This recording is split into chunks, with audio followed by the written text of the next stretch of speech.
Hello and welcome to Marketing Global Edition with me, Jasmine Montgomery. And me, Piers Guyler. So, Piers, we have just witnessed a pretty extraordinary US election result, capping off what's been just a roller coaster of a campaign on both sides. I know, all sorts of things. Assassination attempts, Biden resigning. I mean, the return of Trump. And actually, if you'd have given it as a script to Hollywood, I think they'd have said, no, it's just too unbelievable. I know. I mean, it was just crazy, wasn't it? I guess the Democrats will now be asking themselves what's next for 2026 midterms and for the 2028 presidential. So why are we going to talk about this today, Jasmine? It's not exactly marketing, is it? It's politics. No, that is true. And I think we need to be very careful not to comment, you or I on the politics. I don't think we necessarily have the credentials to really comment on political platforming and so on, but it does feel like the right time to discuss something that I've been quite keen to talk about all year, which is the role of branding for political parties. Okay, fair enough. Yeah. I mean, looking beyond just America, actually, 2024 has been the year of elections. Over half the world's population has been involved. 60 plus countries have been holding national elections in 2024. And that's like over 2 billion eligible voters. So big stuff. Big Just stuff. incredible. Isn't it incredible? I mean, obviously the US and, here in the UK, but, India, Bhutan, Indonesia, Azerbaijan, sort of, Romania, South Africa, Korea, Japan, Ghana, not to mention things like the European Parliament. Yeah. And I think, with half the world's population going to the polls, we just thought it was an interesting time to ask, what is the importance of brand identity in an election? And is anyone using branding to great effect? Okay, so should we start with the US election, since it's fresh? There's two questions, I suppose. One, did brand identity contribute to Trump's win? And two, what on earth will the Democrats do now? So when we look at the question of the winning brand in the US election, it's really not particularly the Republican Party brand that gets credit for this win. I think really it's MAGA. It's the Make America Great Again brand. Yeah, I agree. Actually, the Republican Party goes by like different names and logos. It has done. Gosh, it was used to be called the Grand Old Party, and it's lovingly known as the GOP. Lovingly by some people, Piers. But I think for this election, it was the MAGA brand that really captured America's, imagination. And the brand of Trump himself. Yes, and actually there are so many logos on the winning side, it's really kind of hard to know where to start, I suppose. Well, if we start with Make America Great Again, or MAGA, I think it's more of a movement than a party, really, or a brand identity. It's powerful. We've often talked to companies about, ways to make the brand feel more like a movement than a brand. I've always got this book, The True Believer. I actually found it on the shelf earlier. Thoughts on the nature of mass movements. Worth reading. Yeah. I think it's a particular thing of yours where I quite often hear you talking to brands about like how we're going to make their brand a movement. I feel like that's a Guylar kind of thing to do. Yeah. It's really hard because I think generally movements turn into political parties and not the other way around. So you have the 15M movement against austerity in Spain, which led to the creation of Podemos, the sort of the populist party, labor movements in Brazil that helped form the Brazilian Workers' Party in the 80s, and a kind of one that I think is super interesting to look at kind of visually and of course historically, which is the ANC in South Africa, the African National Congress Party. And if you look at their identity, you can really see the movement that shaped that, which was the movement, of course, against apartheid. And it's got these sort of, it's obviously, it's black and red and yellow, and it's got these, this sort of gripped hand around a spear and some other kind of traditional African weapon, which I don't really know how to pronounce it, but it's something like a 𝐒𝐭𝐚𝐲, which I might be getting horribly wrong, apologies if I am, but which symbolized the kind of strength and determination to overcome adversity. And, its design is actually historically really interesting because it sort of emanates from this 1950s photo of an ANC armed wing, several members holding spears and demonstrating their willingness to fight and die against apartheid by any means necessary. So really iconic representation of the ANC's struggle for liberation and its ongoing quest for justice and equality in South Africa. Yeah. I think another really recent example of a movement was, or is, Black Lives Matter. You know, their brand identity, super strong, simple, black and white, bold, type, all caps. Yeah, but have you ever noticed it is literally a complete rip-off of Straight Outta Compton? I mean, BLM literally took Straight Outta Compton and just put new words in, which really makes me laugh. But anyway, those are movements and fascinating. Yeah, I mean, I think it's unusual for a political party to, you know, create a movement, but Trump has done it with magma. Well, sure, except Magma? Magma. magma. He did it with some magma too, but yeah, except that he didn't come up with it. I mean, Reagan coined it in his 1980 presidential campaign. He said, "Let's make America great again," all over his posters. Yeah, but Trump's made it, you know, he's used it to great effect. He's made it glow, if you like. Yeah, he has. And the iconography of MAGA is interesting. I mean, very bold, very simple, very red. It's odd that they own red. For me, I think Republicans own red, but isn't it, you know, usually like in the UK, you know, parties on the left are red, really. But Yeah. I don't know, what do you think about that? Yeah, I mean, certainly in the UK, yeah, certainly in a lot of Europe, red is the left, of course, although, of course, red was used very effectively by the Nazi Party. By the way, so was kind of very bold, simplistic typography. So, but I'm going to, you know, maybe, Yeah, we won't go there. yeah, we shouldn't go there.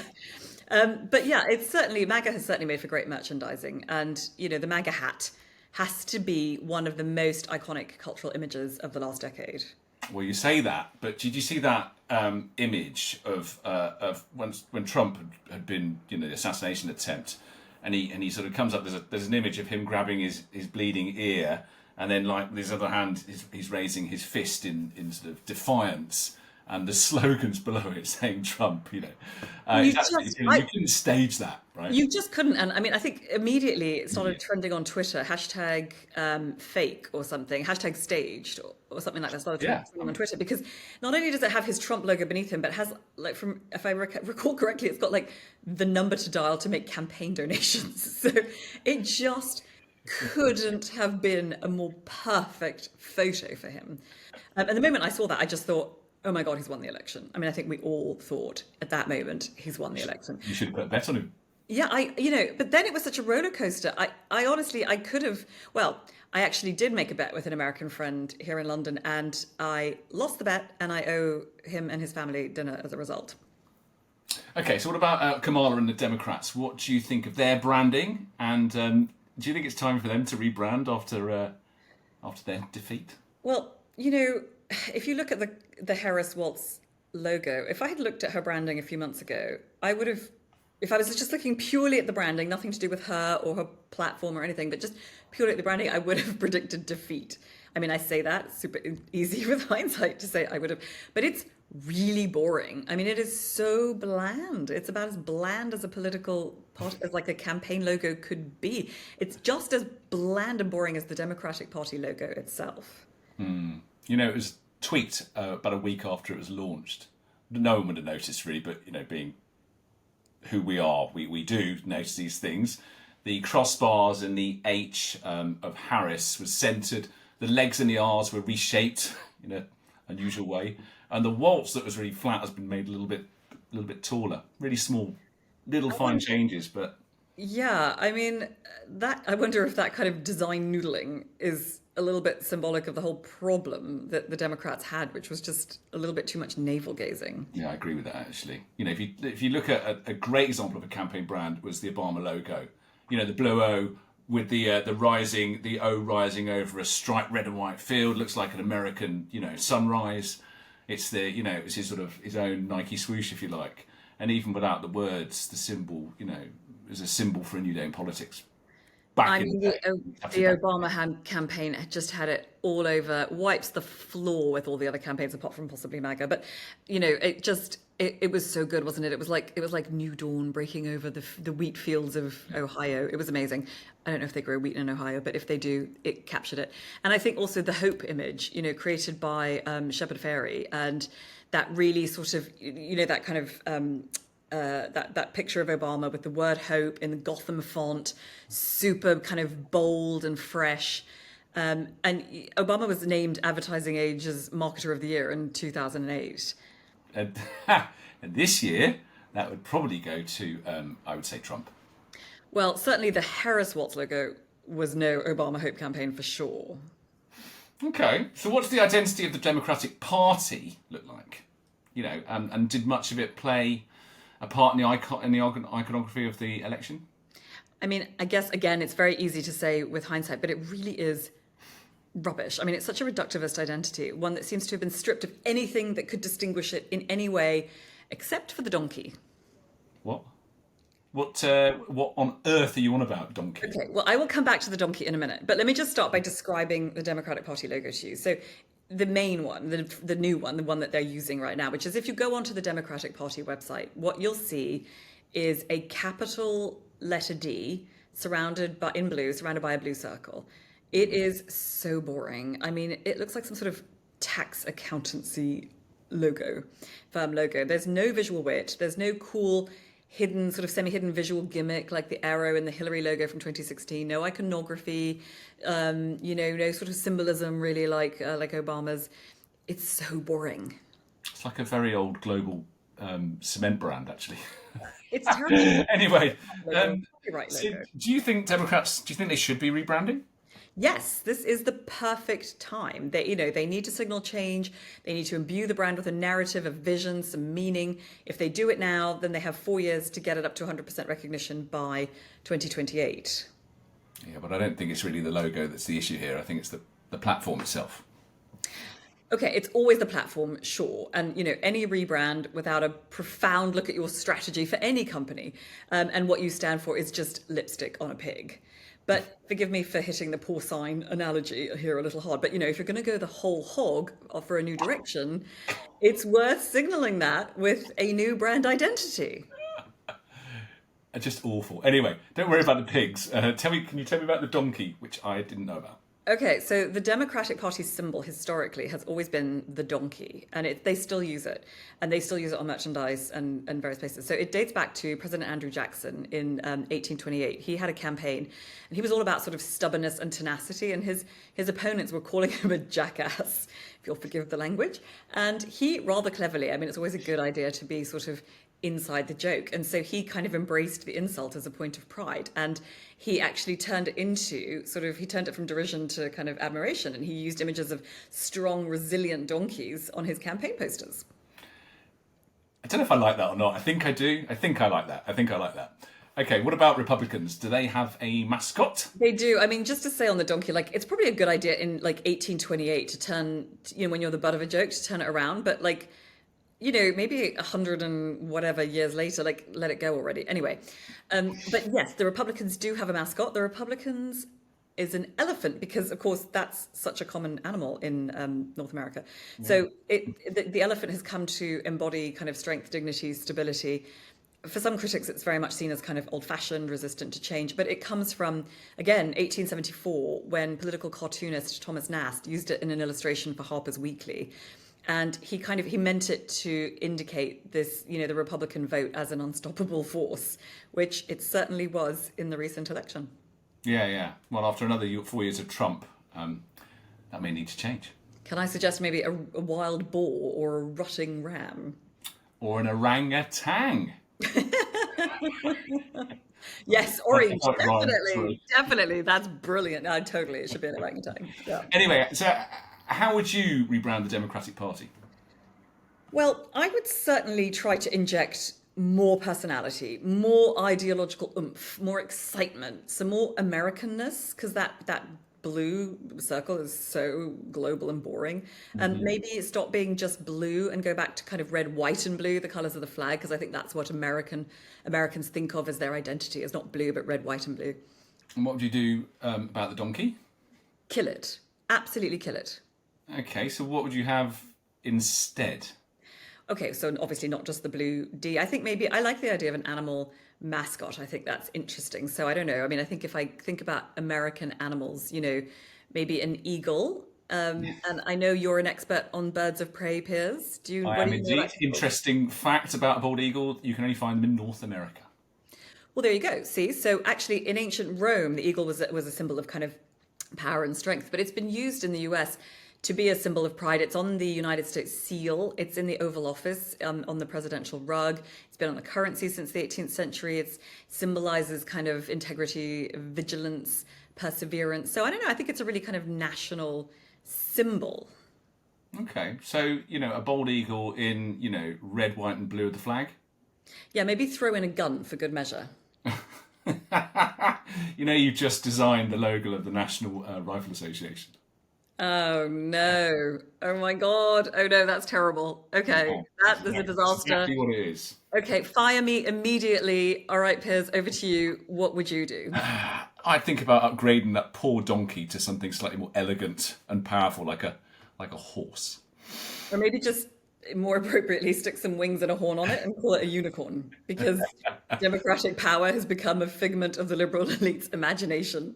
Yeah, maybe give that one. We'll give it a bit more thought. Give it a bit more thought. All right. Well, we're going to go to a break, and in that time we can come up with maybe some better ideas, and also start to think about an answer to the question about whether or not losing an election is a good reason to rebrand, and exactly what is the function of brands? How powerful are they? How important are they to a political party's fortunes in an election? So stay with us. We will be right back. Marketing Global Edition is sponsored by 𝐕𝐢𝐿𝐷𝐷𝐷, the ad generator for small businesses that serves you effective and affordable ads in seconds. And by 7 Brands, the international advertising and branding agency that has worked with clients around the world from Coca-Cola to Facebook. Okay, we are back, and we are talking about political party brands, their logos, and the importance of logos and brands in elections. And thinking about, whether or not losing an election is a good reason to rebrand. What do you think, Piers?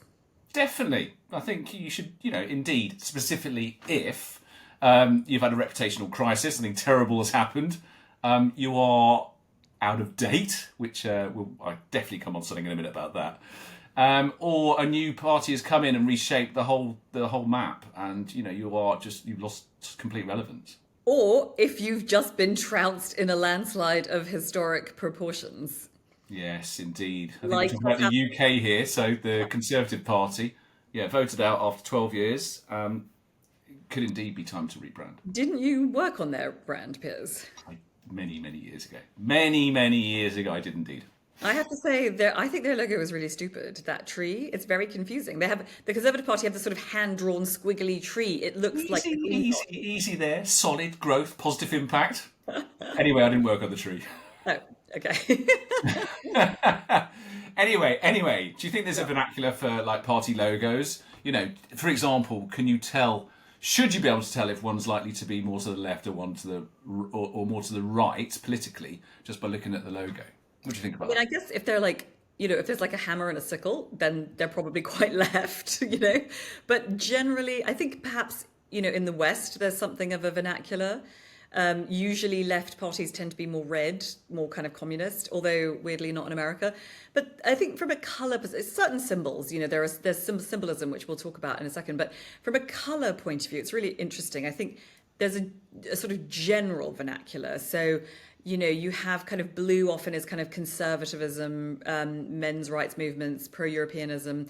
But of course, in America and Japan, it's liberalism.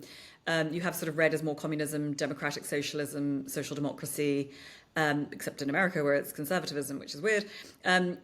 Black has typically been kind of anarchism, fascism. Brown is often kind of, again, fascism, Nazism. Gold capitalism, grey sort of independent. Lavender is quite LGBT, magenta, centrism, orange often is Christian democracy, but somewhere like Ireland it can be Ulster Unionism. Purple is often monarchism or royalty. Saffron is Hindu nationalism. White often is sort of independent politicians, anti-communism, monarchism, pacifism. So there's sort of yellow kind of liberal. I have some cheap notes here.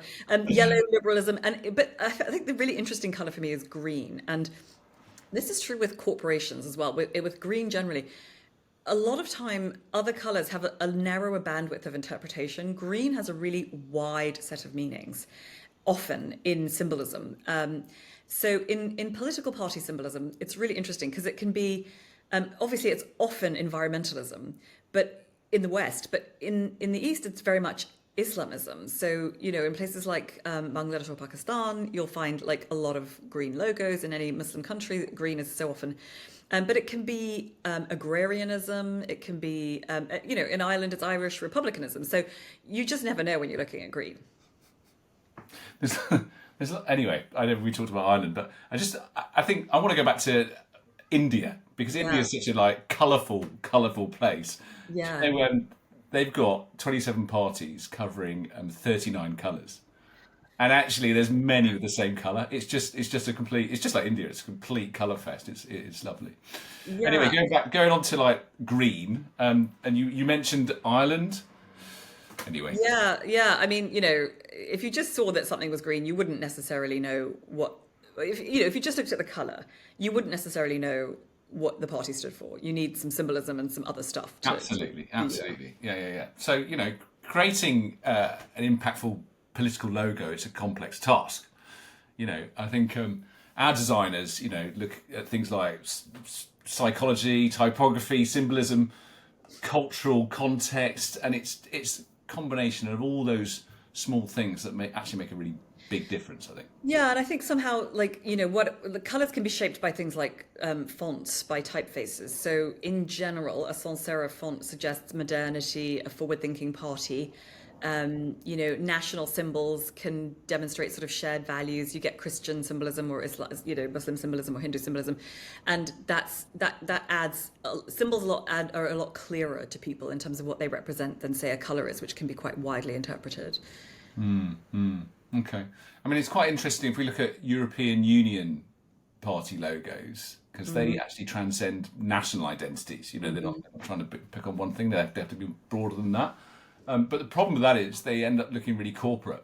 Yeah. And they have no longevity or a heritage. There's the Alliance of Liberals and Democrats for Europe, ALDE, anyway, they're all about liberal values and political integration. But they, again, look corporate. They look more like a biotech brand. Yeah, but they sound like a supermarket. Well, that is true.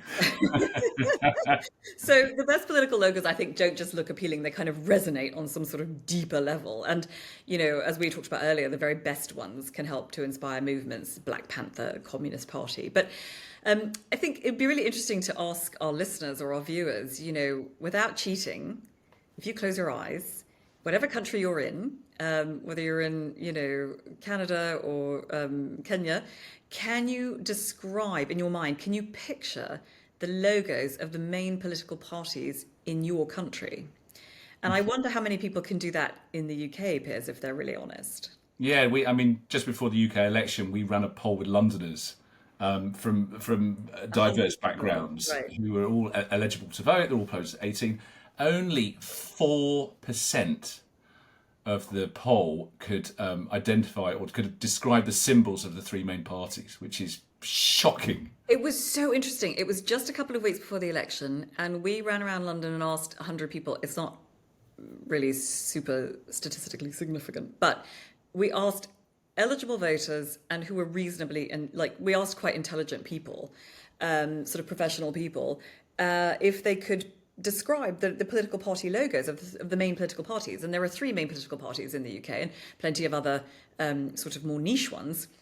My personal favourite niche one being the Monster Raving Loony Party, which is a genuine party. You can look it up. They've existed for years. But in our survey, as you say, 95% of people knew the name of the three major political parties. What's for the last 5%?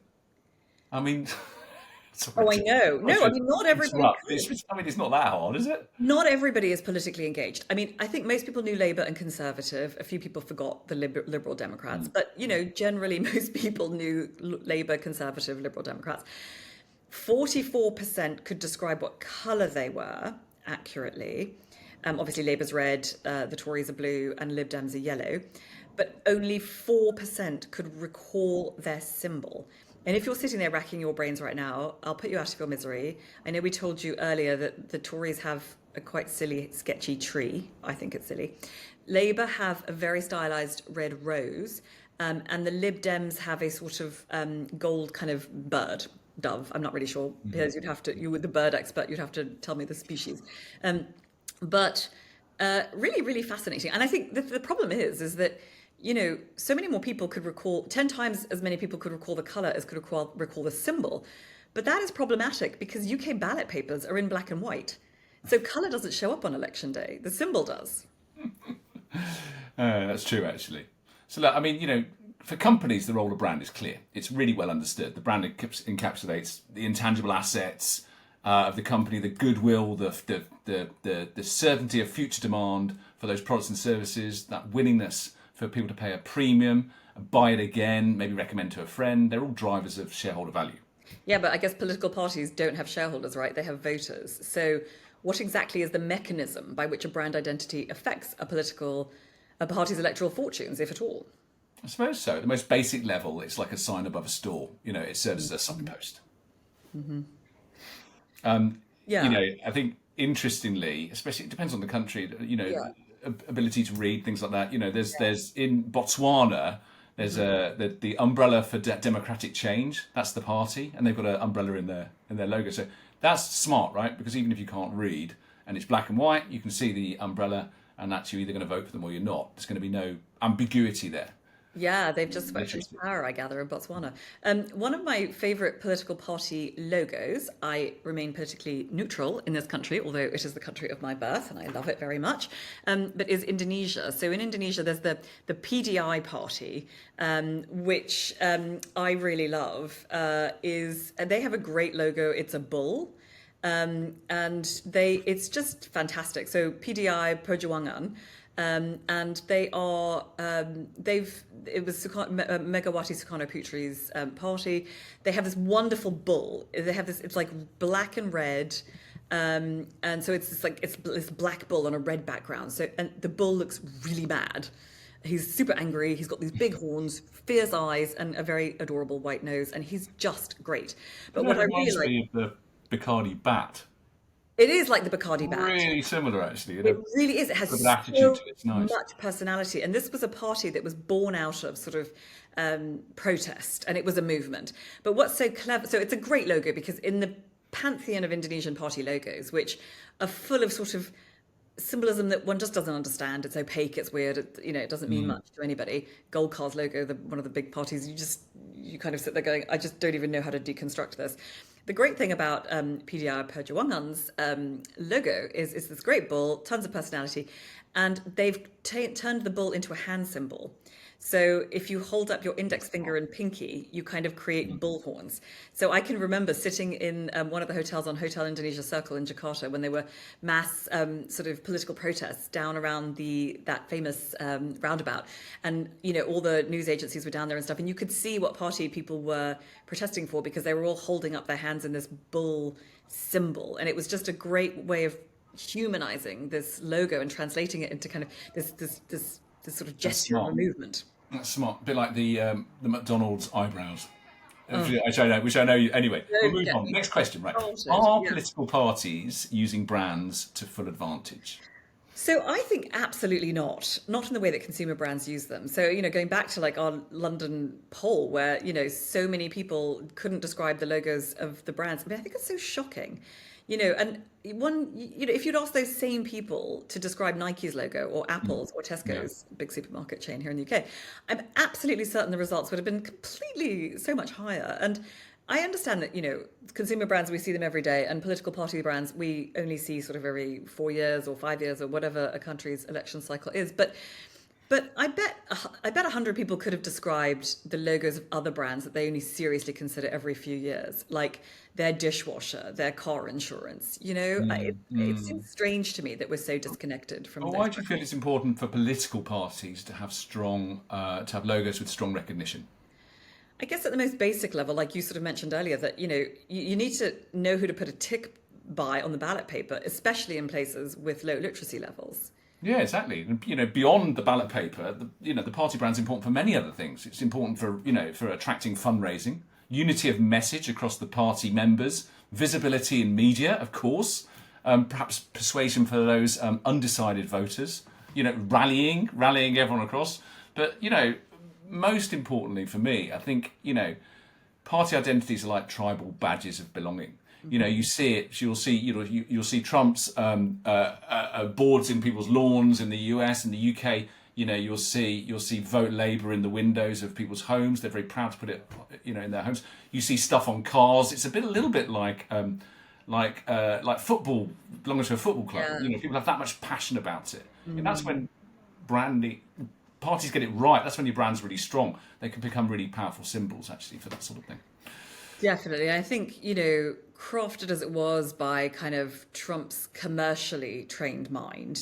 I mean, obviously hugely influenced by people like Steve Bannon, but Trump's kind of, you know, business brain, I think, or people around him with business brains, that MAGA really kind of played by the rules of company branding, of like consumer branding, more than it did by the rules of political branding. So it really kind of came to life on merchandising in a way that was so much more interesting than kind of dull political party websites, leaflets, manifestos. Yeah, it's pretty smart. If you analyse Trump's victory, he used all the new media channels, so podcast, YouTube, TikTok, and he spoke to people like Logan Paul and Joe Rogan, very well known. You know, he's like a megaphone for America. And what he managed to do was reach tens of millions of disaffected young people, not just in the USA, actually, even all over the world. Interestingly, you know, his brand has gone beyond the USA, and it's just really proof that the parties that are trying to fight today, like Democrats, should be social media savvy. He is. I mean, he definitely seemed to think that kind of linear media, traditional media, was dead and backed new media, and it clearly paid off. And I think for me, the three things that I think many political brands will have learned from watching Trump win are the importance of movement, merch, and social media. You know, for me, I think political parties have achieved greatness when they inspire a movement, when they work brilliantly on merchandise and on social media platforms. Okay, two things. One, I hate merch. Can you please say merchandising? It's Secondly, young, cool people say merch. Mr. Beast doesn't sell merchandise. He sells merch. You've got to get with the young people, Piers. Anyway, what are our conclusions, Jasmine? Are political parties using branding to best effect? I do not think that political parties are leveraging even a tiny percentage of the potential power of their brands. I think they're all about PR, but PR is not the same as branding. Public relations is about getting your message out to the press. Branding is a process of creative alchemy by which a set of associations are woven around the core product like spun sugar until they kind of reshape the rational and emotional perceptions of the brand and the minds of the beholder. Branding is a dark art, and one that politicians could use to far greater effect. I love that. So are you going to call Kamala? I think maybe we need to work on that unicorn logo for her first. All right, that is all we have time for today. Thank you so much for being with us. Same time, same place next week. That's all from us. Goodbye. Goodbye. See ya. Bye. Bye.